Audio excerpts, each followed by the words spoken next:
We start. Okay. Hi, this is Sandeep. So here I am inside a very special place. This is a hall which has got a lot of wonderful stuff which is related to history. Now I am here in Jessami. I've been giving some posts for the last few days, and one thing we have all known over the years is World War II.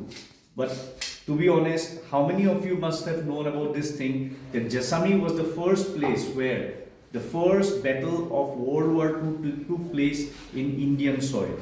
And today in this room there are many stuff which is related to World War II, because the first battle that took place in Jessami was with the Japanese and it was against the Allied forces.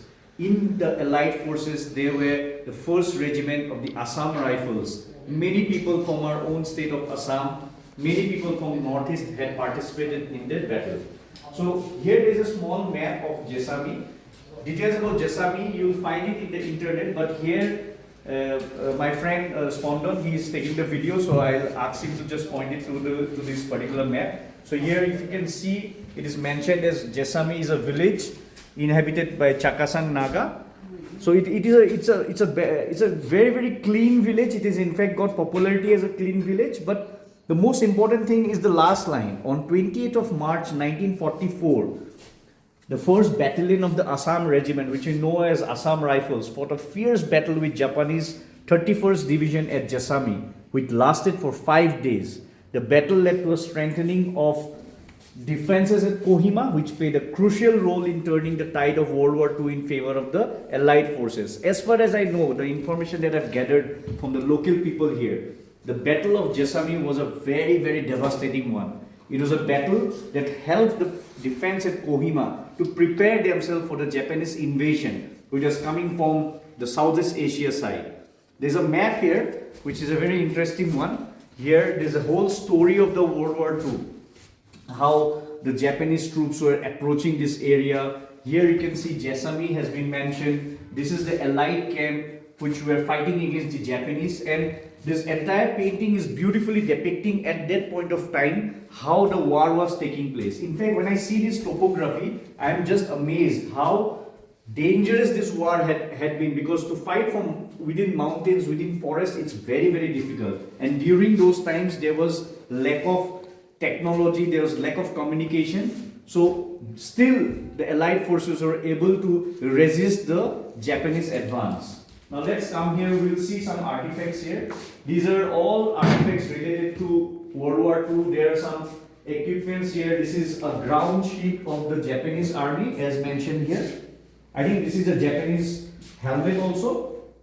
This is a Japanese helmet, probably this is an Allied forces helmet, not mentioned here. But here are some interesting stuff. These are shells that have been used in World War II. These are some bullets that have been used in World War II.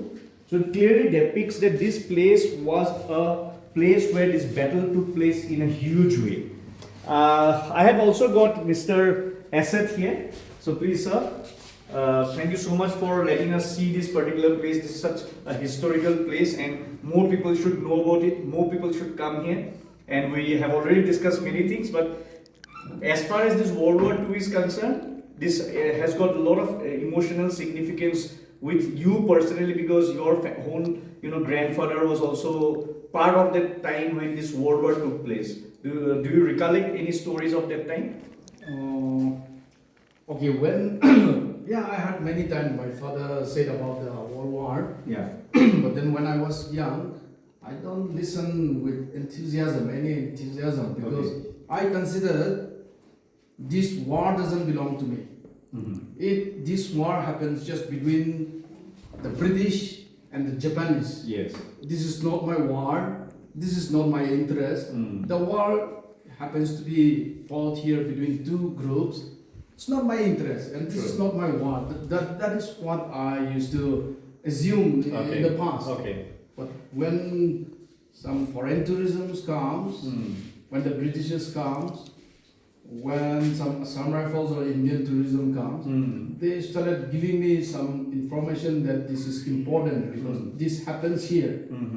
And so slowly I try to recollect what my parents said. True. But then what I heard from my parents is, okay, there are so many bombings, there are so many destruction that the villagers would not live here in the village, but hide themselves, True. take a shelter in the field True. for many months, True. because they can't come back here in the village. Yes. See Yes. the bombshell that we have Yes. here. Yes. Yes. And the biggest bombshell that we are now using for the church bell, it's interesting here. Okay. See, this is the bomb. Ah, actually. this is a bomb. This Yes. is the Yes. big, Yes. this is the biggest bomb Okay. that was blasted here. Okay. And I think 2-3 bombs of this size were bombed, which Okay. means the whole village was Destroyed, burned. practically burned. Yeah. They burned into ashes. You know, I had spoken with sir earlier, and he has told me some interesting stories. So probably I'll be writing those stories. One thing is very sure: warfare is not what human being needs. It is welfare what is required. And I must say, coming to Jessami for the first time, I am seeing a lot of great positive stories coming up for this new place. I request everyone who is going to watch this video to come and visit this place, not just for visiting one part of Northeast, but for visiting a part of history, which is very much related to our country. And one should come here, contact sir here. He is always present at the village council office, and I am sure it will be a wonderful achievement for anyone, wonderful information for anyone to come here and see what had happened earlier. So thank you so much, sir, and this is something that is really wonderful. I hope more such information is shared with more people and more people come and see this thing. Thank you so much. Thank you so much. Thank you, Spandan.